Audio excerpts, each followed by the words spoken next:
you came from up under there? And I'm like, yeah. It's like, get the fuck out of here. I said, I swear to God, man, I was under that shit, man. This happens to be the one place in here that doesn't have cameras.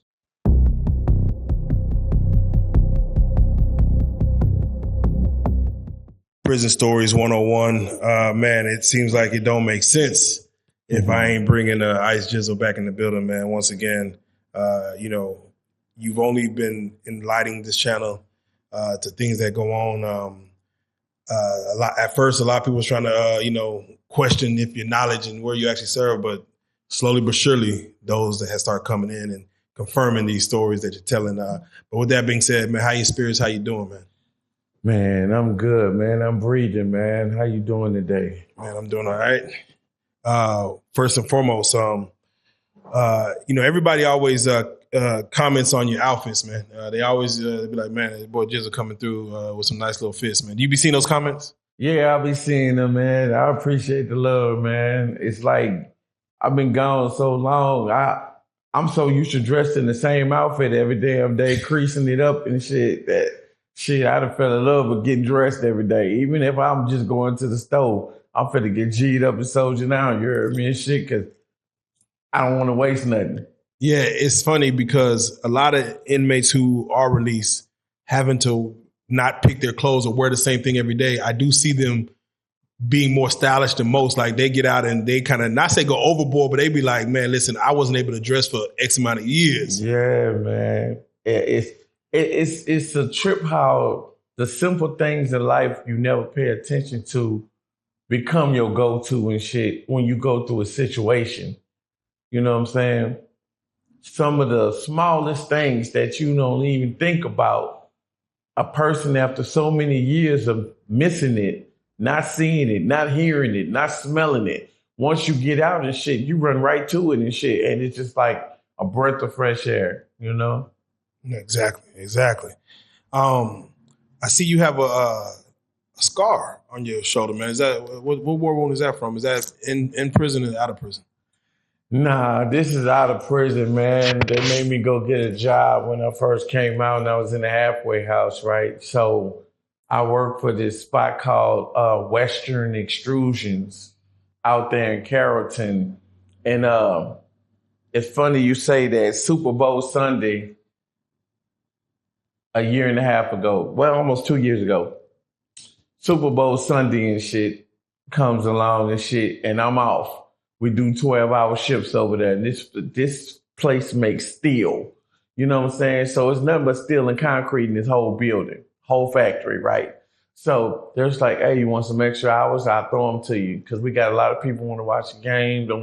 I ain't too much into it. You know what I'm saying? So I'm like, shit, fuck it. I ain't gonna pass on no bread. That's time and a half. Let's get it. Man, I wasn't there 3 hours and shit. And I'm walking down the conveyor belt. And the entire ceiling fell in on me, bro. Wow. Nothing but steel and concrete. Wow. And for some reason, I was able to crawl from up under it. Yeah. My whole arm swelled up like I was looking like He-Man for real, you know what I'm saying, on one side of my body, you know. So I went to the manager on duty. I was like, man, and they was like, what the fuck happened back there? I said, I don't know. It just fell on me. You know, they went back there and it was like, you came from up under there? And I'm like, yeah. It's like, get the fuck out of here. I said, I swear to God, man, I was under that shit, man. This happens to be the one place in here that doesn't have cameras. So me fighting it in court and shit was some crazy ass shit. You know what I'm saying? They tried to say that my wounds were self-inflicted and that they was already here before. So in the end, though, they ended up paying for my surgery. I had to get a rotary cuff redone and some shit like that. So that's where this scar come from. They lied and said, oh, once we do the surgery, you won't even be able to tell. There won't be a scar there and shit. Look at it. They always say that. Wait, so you try to fight for more than just them paying for the surgery, for workers' comp or something? They denied it? They gave me workman's comp as long as I was fighting, but keep in mind, this could have went on for 5-6 years. You know what I'm saying, in court. I'm fresh out of prison, bro. I ain't got time for that, bro. I got to pick myself up, dust myself off, and get to the bag. Do something for myself. Me sitting at home moping and shit with a slang on and shit. You know what I'm saying? It wasn't going to work. They say I couldn't work. They say I couldn't do none of this shit. You got motherfuckers out in my yard taking pictures and shit. I'm trying to mow my grass and shit. And they like, you can't do that. So keep in mind, I'm just getting out of the halfway house, bro. In between this bullshit, and they had just got my apartment and shit. I lost everything because I couldn't keep up. Them giving me $530-something and shit a week didn't do it for me. It didn't. It didn't do it for me. Yeah, that ain't no real rent was $1,200. You know what I'm saying? I just got a whip.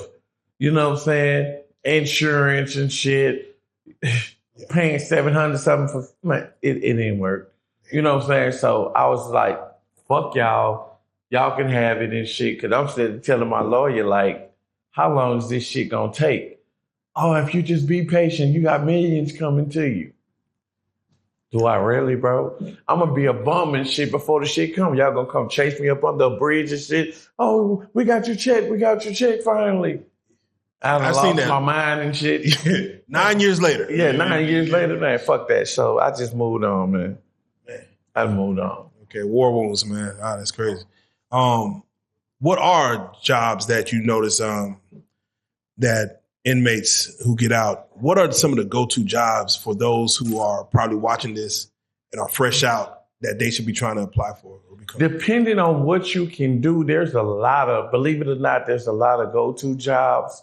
But the key is not who you know. I mean, what you know is who you know. You know what I'm saying? For most people and shit. Like, I ended up getting into security. Imagine that shit. You know what I'm saying? You became the law. You became the law. Yeah. You know what I'm saying? After all this time of hating the police and all this type of shit, me being a security guard, it was like the only thing I could find that can fund what I needed to do. You know what I'm saying? And then, you know, I end up getting my gun license back. You know what I'm saying? After fighting for that and this, that, and the third. You know, someone had asked, how did you do it? How did I do it? Get your gun license. I got pardoned and shit by the nigga we all love to hate. There you go. Texas is a gun-loving state, so it just fell in line. It just fell in line. You know what I'm saying? He gave me my freedom and shit. I turned around and showed that I can walk that path and shit without getting any trouble, that I turned over a new leaf. They turned over my gun paperwork back.